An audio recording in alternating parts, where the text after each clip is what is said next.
Extremists in uniform put the nation at risk. On May 29, 2020, Stephen Carrillo decided that his moment to take up arms against the government had arrived.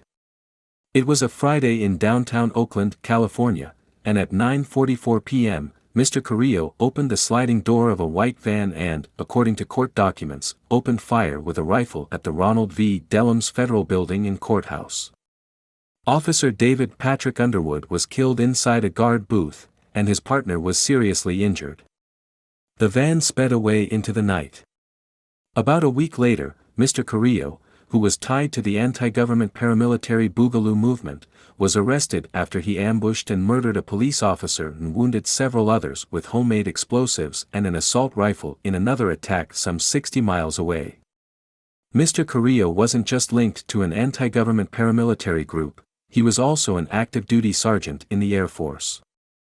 This summer, he was sentenced to 41 years in prison for attacking agents of the government head sworn to protect and defend.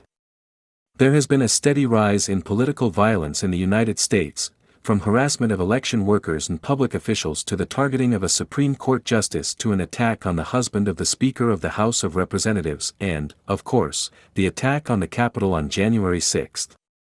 An alarming number of Americans say that political violence is usually or always justified, and this greater tolerance for violence is a direct threat to democratic governance.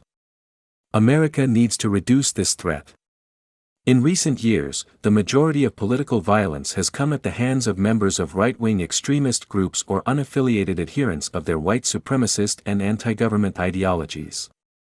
This editorial board argued in the first of this series that better enforcement of state and federal laws banning private paramilitary activity could help dismantle some of the groups at the vanguard of this violence.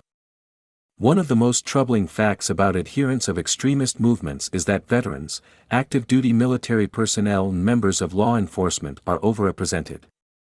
One estimate, published in the Times in 2020, found that at least 25% of members of extremist paramilitary groups have a military background.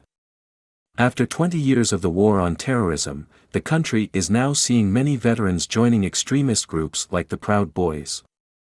The end of wars and the return of the disillusioned veterans they can produce have often been followed by a spike in extremism.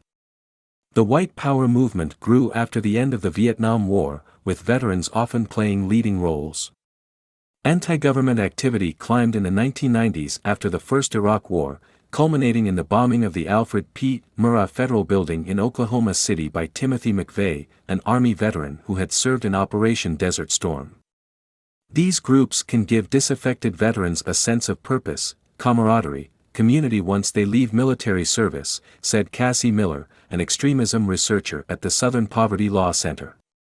Across the board, extremists and their sympathizers, whether they act on their beliefs or just spread them, erode the public's trust in the institutions that are designed to keep the country safe.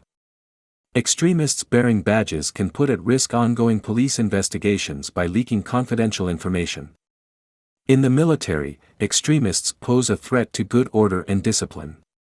In law enforcement, extremists, particularly white supremacists, pose a threat to the people they are meant to protect, especially people of color.